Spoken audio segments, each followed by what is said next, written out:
Hi ಎಲ್ಲರೂ ಹೇಗಿದ್ದೀರಾ? Welcome back to ಕಿಡ್ಡಿ ಮಯನ್ಶಿ ಚಾನಲ್. ನಾನು ಈ ವಿಡಿಯೋದಲ್ಲಿ ಚಿಕನ್ ಬಿರಿಯಾನಿ ರೆಸಿಪಿನ ಮಾಡಿ ತೋರಿಸ್ತಾ ಇದ್ದೀನಿ. ಬನ್ನಿ ಹೇಗೆ ಮಾಡೋದು ನೋಡೋಣ. ಓಕೆ, ಇಲ್ಲಿ ನಾನು ಚಿಕನ್ ಬಿರಿಯಾನಿಗೆ ಒಂದು 200 ಗ್ರಾಮ್ಸ್ ಅಷ್ಟು ಚಿಕನ್ ತಗೊಂಡಿದ್ದೇನೆ. ಅದನ್ನ ನೀರಿನಲ್ಲಿ ಚೆನ್ನಾಗಿ ತೊಳೆದು ಅದಕ್ಕೊಂದು ಅರ್ಧ ಸ್ಪೂನ್ ಅಷ್ಟು ಅರಶಿನ, 1 ಸ್ಪೂನ್ ಶುಂಠಿ ಬೆಳ್ಳುಳ್ಳಿ ಪೇಸ್ಟ್ ಹಾಗೂ ಸ್ವಲ್ಪ ಉಪ್ಪು ಹಾಕಿ ಚೆನ್ನಾಗಿ ಮಿಕ್ಸ್ ಮಾಡಿ ಮ್ಯಾರಿನೇಟ್ ಮಾಡಿ ಒಂದು 30 ಮಿನಿಟ್ಸ್ ಹಾಗೆ ಬಿಟ್ಟಿದ್ದೇನೆ. ನಿಮ್ಮ ಹತ್ರ ಏನಾದರೂ ಯೋಗರ್ಟ್ ಇದ್ರೆ ನೀವು ಅದನ್ನು ಹಾಕಬಹುದು. ನನ್ನ ಹತ್ರ ಯೋಗರ್ಟ್ ಇರಲಿಲ್ಲ, ಅದಕ್ಕಾಗಿ ಅದನ್ನು ಸ್ಕಿಪ್ ಮಾಡಿದ್ದೇನೆ. ಇನ್ ಕೇಸ್ ನಿಮ್ಮ ಹತ್ರ ಇದ್ರೆ ಸ್ವಲ್ಪ ಯೋಗರ್ಟ್ ಹಾಕಿ ಚೆನ್ನಾಗಿ ಮಿಕ್ಸ್ ಮಾಡಿ ಒಂದು 30 to 1 hour ತನಕ ಬಿಡಬಹುದು. ಹಾಗೇನೆ ಇನ್ನೊಂದು ಕಡೆಯಲ್ಲಿ 2 ಕಪ್ ಆಗುವಷ್ಟು ಬಾಸ್ಮತಿ ಅಕ್ಕಿ ತಗೊಂಡಿದ್ದೇನೆ. ನೀವು ನೋಡ್ತಿರ್ಬೋದು ಕಪ್ ಹೇಗಿದೆ ಅಂತ. 2 ಲೋಟದಷ್ಟು ನೀರು ಬಾಸ್ಮತಿ ಅಕ್ಕಿಯನ್ನು ತಗೊಂಡು ಅದನ್ನೊಂದು 4 to 5 ಟೈಮ್ಸ್ ನೀರಿನಲ್ಲಿ ಚೆನ್ನಾಗಿ ತೊಳೆದು ನಂತರ ಒಂದು 20 ಮಿನಿಟ್ಸ್ ನೀರಿನಲ್ಲಿ ನೆನೆಸಿಟ್ಟಿದ್ದೇನೆ. ಹಾಗೇನೆ ಇನ್ನೊಂದು ಕಡೆಯಲ್ಲಿ ಈ ಬಾಸ್ಮತಿ ಅಕ್ಕಿನ ಬೇಯಿಸೋಕೆ ಸ್ವಲ್ಪ ನೀರು ತಕೊಂಡು ಒಂದು ಪಾತ್ರೆಯಲ್ಲಿ ಸ್ವಲ್ಪ ನೀರು ತಕೊಂಡು ಅದನ್ನ ಗ್ಯಾಸ್ ಮೇಲೆ ಇಟ್ಟು ಅದು ಕುದಿ ಬರೋ ತನಕ ಬಿಸಿ ಮಾಡ್ತಾ ಇದ್ದೀನಿ. ನೀರು ಕುದೀತಾ ಇದೆ ಅಂತ ನೋಡೋಣ. ಇವಾಗ ಎಷ್ಟು ನೀರು ಕುದೀತಾ ಇದೆ. ಇವಾಗ ನಾವು ರೈಸ್ ಹಾಕೋಬಹುದು. ಓಕೆ, ಇವಾಗ ರೈಸ್ ಎಲ್ಲ ಹಾಕಿದ್ಮೇಲೆ ಈ ಅನ್ನ ಏನ್ ಮಾಡ್ಲಿಕ್ಕೆ ಇಟ್ಟಿದ್ದೇವಲ್ಲ ಅದಕ್ಕೆ ಒಂದು ಸ್ವಲ್ಪ ಉಪ್ಪು, ಒಂದು 3 ರಿಂದ 4 ಲವಂಗ, ಸ್ವಲ್ಪ ಚಕ್ಕೆ ಹಾಗೂ ಸ್ವಲ್ಪ ಘೀ, 1 ಸ್ಪೂನ್ ಅಷ್ಟು ಘೀ ಹಾಕಿ ಸ್ವಲ್ಪ ಕೈ ಆಡಿಸಿ ಮುಚ್ಚಳವನ್ನು ಮುಚ್ಚಿ ಅನ್ನ ಬೇಯೋ ತನಕ ಬಿಡಿ. ಓಕೆ, ಇವಾಗ ಅನ್ನ ಬೆಂದಿದೆ ನೋಡೋಣ. ಎಸ್, ಅನ್ನ ಬೆಂದಿದೆ, ಸಾಕು. ಗ್ಯಾಸ್ ಆಫ್ ಮಾಡ್ಕೊಂಡು ಬಿಡೋಣ. ಗ್ಯಾಸ್ ಆಫ್ ಮಾಡಿಬಿಟ್ಟು ನಂತರ ಅದರ ಗಂಜಿನ ಬಸಿದು ಅನ್ನನ ಸಪ್ರೇಟ್ ಆಗಿ ಇಡೋಣ. ಓಕೆ, ನೀವು ನೋಡ್ತಿರ್ಬೋದು ಅನ್ನ ಎಷ್ಟು ಉದ್ರುದ್ರಾಗಿ ಬಂದಿದೆ ಅಂತ. ಇಷ್ಟು ಬೆಂದ್ರೆ ಸಾಕು, ಜಾಸ್ತಿ ಬೇಯಿಸ್ಲಿಕ್ಕೆ ಹೋಗ್ಬೇಡಿ. ಜಾಸ್ತಿ ಬೇಯಿದ್ರೆ ಅದು ಅಂಟು ತರ ಆಗುತ್ತೆ. ಸೊ ಇಷ್ಟು ಬೆಂದ್ರೆ ಚೆನ್ನಾಗಿ ಗರಿ ಗರಿಯಾಗಿ ಉದುರುದುರಾಗಿರುತ್ತೆ rice. Next biryani masala ready ಮಾಡ್ಕೊಳ್ಳೋಣ. ಮಸಾಲಕ್ಕೆ ಏನೆಲ್ಲ ಇಂಗ್ರೀಡಿಯೆಂಟ್ಸ್ ಬೇಕು ಅಂತ ನೋಡೋಣ.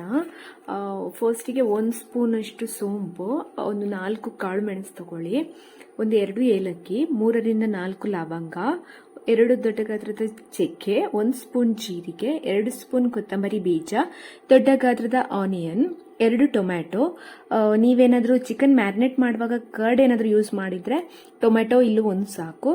ಹಾಗೂ ಒಂದು 10 ರಿಂದ 12 ಬೆಳ್ಳುಳ್ಳಿ ತಗೊಳ್ಳಿ, 1 ಹಿಡಿಯಷ್ಟು ಪುದೀನ, 1 ಹಿಡಿಯಷ್ಟು ಕೊತ್ತಂಬರಿ ಹಾಗೂ ಒಂದು 4 to 5 ಅಷ್ಟು ಹಸಿಮೆಣಸಿನಕಾಯಿ. ನಿಮ್ಗೆ ಏನಾದರೂ ಖಾರ ಜಾಸ್ತಿ ಬೇಕಿದ್ರೆ ಕಾಳು ಮೆಣಸು ಹಾಗೂ ಹಸಿಮೆಣಸಿನಕಾಯಿ ಕ್ವಾಂಟಿಟಿನ ಜಾಸ್ತಿ ಮಾಡಬಹುದು. ಹಾಗೂ ಒಂದು 2 ಇಂಚ್ ಆಗುವಷ್ಟು ಶುಂಠಿ ತಗೊಳ್ಳಿ. ಇವಾಗ ಗ್ಯಾಸ್ ಸ್ಟವ್ ಆನ್ ಮಾಡಿಬಿಟ್ಟು ಅದರ ಮೇಲೆ ಒಂದು ಬಾಣಲೆ ಇಟ್ಟು ಒಂದು 1 ಟೇಬಲ್ ಸ್ಪೂನ್ ಅಷ್ಟು ತೆಂಗಿನಕಾಯಿ ಎಣ್ಣೆ ಹಾಕಿದ್ದೇನೆ ನಾನಿಲ್ಲಿ. ಜಾಸ್ತಿ ಹಾಕಕ್ಕೆ ಹೋಗ್ಬೇಡಿ, ಸ್ವಲ್ಪ ತೆಂಗಿನಕಾಯಿ ಎಣ್ಣೆ ಸಾಕು. ನಂತರ ಆನಿಯನ್ ಏನು ಕಟ್ ಮಾಡಿ ಇಟ್ಕೊಂಡಿದ್ದೇವೆ ಅದನ್ನು ಹಾಕಿ, ಹಾಗೂ ಅದರ ಜೊತೆನೂ ಬೆಳ್ಳುಳ್ಳಿ ಕಟ್ ಮಾಡಿ ಇಟ್ಕೊಂಡಿದ್ದೇವಲ್ಲ ಅದನ್ನೆರಡನ್ನೂ ಹಾಕಿ ಚೆನ್ನಾಗಿ ಫ್ರೈ ಮಾಡಬೇಕು. ಬೆಳ್ಳುಳ್ಳಿ ಹಾಗೂ ನೀರುಳ್ಳಿ ಎರಡು ಕೂಡ ಕೆಂಪಾಗಬೇಕು, ಅಲ್ಲಿ ತನಕ ನಾವು ಫ್ರೈ ಮಾಡಬೇಕು. ಇವಾಗ ಆನಿಯನ್ ಕೆಂಪಾಗಿದೆ, ಆನಿಯನ್ ಮತ್ತೆ ಬೆಳ್ಳುಳ್ಳಿ ಎರಡು ಕೂಡ ಚೆನ್ನಾಗಿ ಫ್ರೈ ಆಗಿದೆ. ಇವಾಗ ನಾವು ಟೊಮೆಟೊ ಕಟ್ ಮಾಡಿ ಇಟ್ಕೊಂಡಿದ್ದೇವಲ್ಲ ಅದನ್ನು ಹಾಕಿ ಇನ್ನೊಮ್ಮೆ ಫ್ರೈ ಮಾಡಬೇಕು. ಓಕೆ, ಟೊಮೆಟೊ ಇವಾಗ ಚೆನ್ನಾಗಿ ಫ್ರೈ ಆಗಿದೆ. ಇವಾಗ ಸೊಪ್ಪು, ಪುದೀನ ಹಾಗೂ ಕೊತ್ತಂಬರಿ ಸೊಪ್ಪು ಕೂಡ ಹಾಕಿ ಅದರ ಹಸಿ ವಾಸನೆ ಹೋಗೋ ತನಕನೂ ಫ್ರೈ ಮಾಡಬೇಕು.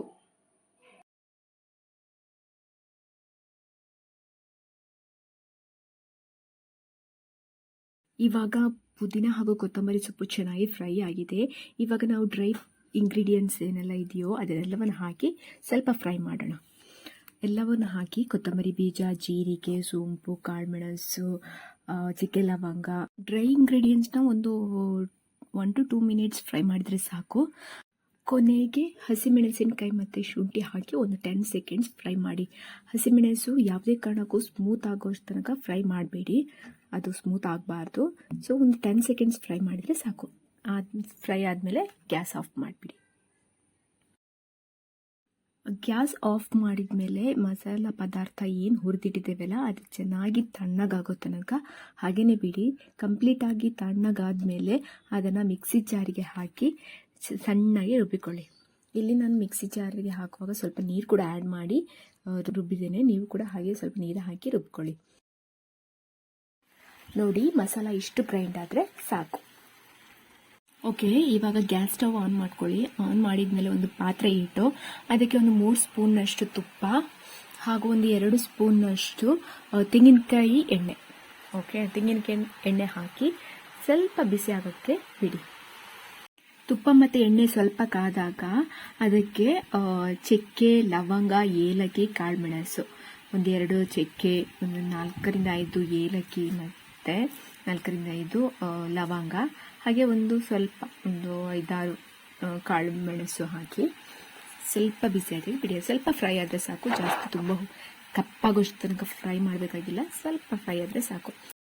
ಫ್ರೈ ಆದ ನಂತರ 2 ದೊಡ್ಡ ಆನಿಯನ್ನ ಚಿಕ್ಕ ಚಿಕ್ಕದಾಗಿ ಕತ್ತರಿಸಿಟ್ಕೊಂಡಿದ್ದೇನೆ, ಅದನ್ನು ಹಾಕಿ ಚೆನ್ನಾಗಿ ಫ್ರೈ ಮಾಡ್ಕೊಳ್ಳಿ.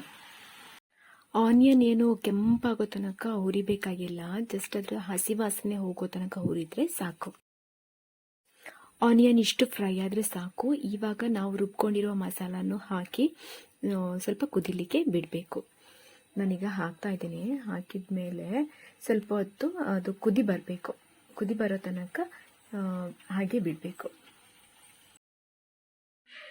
ಸ್ವಲ್ಪ ನೀರು ಬೇಕಿದ್ರೆ ಹಾಕೊಳ್ಳಿ, ತುಂಬ ಗಟ್ಟಿಯಾಗಿದ್ರೆ ಸ್ವಲ್ಪ ನೀರು ಹಾಕೋಬಹುದು. ನಾನು ಅದಕ್ಕೆ ಇಲ್ಲಿ ಮಿಕ್ಸಿ ಜಾರಿದ್ದು ರುಬ್ಕೊಂಡಿರೋ ನೀರಿದಲ್ವಾ, ಅದನ್ನೇ ಹಾಕ್ತಾ ಇದ್ದೀನಿ. ಮಸಾಲ ಸ್ವಲ್ಪ ಕುದಿ ಬರುವಾಗ ನಾವು ಅದಕ್ಕೆ ಉಪ್ಪು ಹಾಕೋಬೇಕು. ಉಪ್ಪು ನಾನಿಲ್ಲಿ 1 ಸ್ಪೂನ್ ಹಾಕಿದ್ದೀನಿ, ಚಿಕ್ಕ ಸ್ಪೂನಲ್ಲಿ 1 ಸ್ಪೂನು.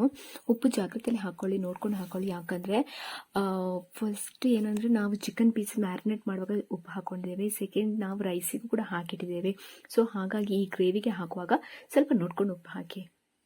ಎಲ್ಲ ಚೆನ್ನಾಗಿ ಕುದಿ ಬಂದಿದೆ. ಇವಾಗ ಆ್ಯಕ್ಚುಲಿ ನಾವು ಅದರ ಹಸಿ ವಾಸನೆ ಹೋಗೋ ತನಕ ಕುದಿಯೋಕ್ಕೆ ಬಿಡಬೇಕು. ಇವಾಗ ಚೆನ್ನಾಗಿ ಕುದಿ ಬಂದಿದೆ. ಸೊ ಇವಾಗ ನಾವು ಮ್ಯಾರಿನೇಟೆಡ್ ಚಿಕನ್ ಇದೆ ಅಲ್ವಾ, ಅದನ್ನು ಹಾಕಬೇಕು. ಇವಾಗ 1 ಗ್ಲಾಸಷ್ಟು 1 ಕಪ್ ಆಗುವಷ್ಟು ನೀರು ಹಾಕಿ ಮುಚ್ಚಳ ಮುಚ್ಚಿ ಚಿಕನ್ ಬೇಯೋಕ್ಕೆ ಬಿಡಿ.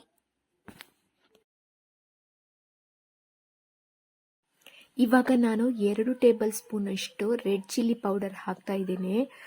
ಯಾಕಂದರೆ ಸ್ವಲ್ಪ ಖಾರ ಕಮ್ಮಿ ಇದೆ ಅಂತ ಅನಿಸ್ತಿದೆ ನನಗೆ. ಅದಕ್ಕೆ ನಿಮ್ಗೇನಾದರೂ ಖಾರ ಪರ್ಫೆಕ್ಟ್ ಇದೆ ಅಂತ ಅನಿಸಿದರೆ ಈ ರೆಡ್ ಚಿಲ್ಲಿನ ಸ್ಕಿಪ್ ಮಾಡ್ಕೋಬಹುದು.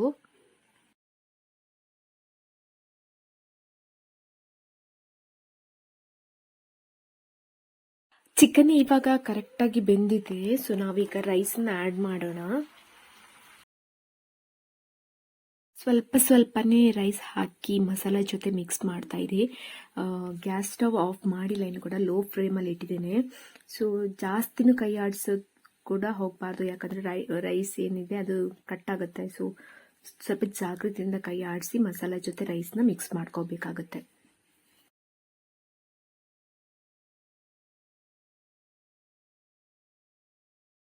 ಕೊನೆಯಲ್ಲಿ ಕತ್ತರಿಸಿಟ್ಟಂತಹ ಕೊತ್ತಂಬರಿ ಸೊಪ್ಪು ಹಾಕಿ ಒಂದು 2 ಮಿನಿಟ್ಸ್ ಲೋ ಫ್ಲೇಮಲ್ಲಿ ಇಟ್ಬಿಡಿ. 2 ಮಿನಿಟ್ಸ್ ಆದಮೇಲೆ ಗ್ಯಾಸ್ ಸ್ಟವ್ ಆಫ್ ಮಾಡ್ಕೊಳ್ಳಿ.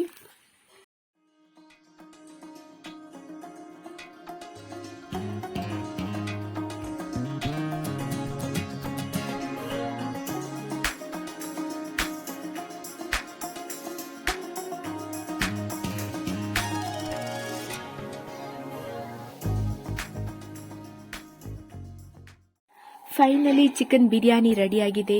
ನಾನಿಲ್ಲಿ ಚಿಕನ್ ಪುಳಿಮುಂಚಿ ಜೊತೆಗೆ ತಿಂತಾ ಇದ್ದೀನಿ. ನೀವು ಕೂಡ ಮನೆಯಲ್ಲಿ ಟ್ರೈ ಮಾಡಿ ಹೇಗಿದೆ ಅಂತ ಕಮೆಂಟ್ ಬಾಕ್ಸಲ್ಲಿ ತಿಳಿಸಿ.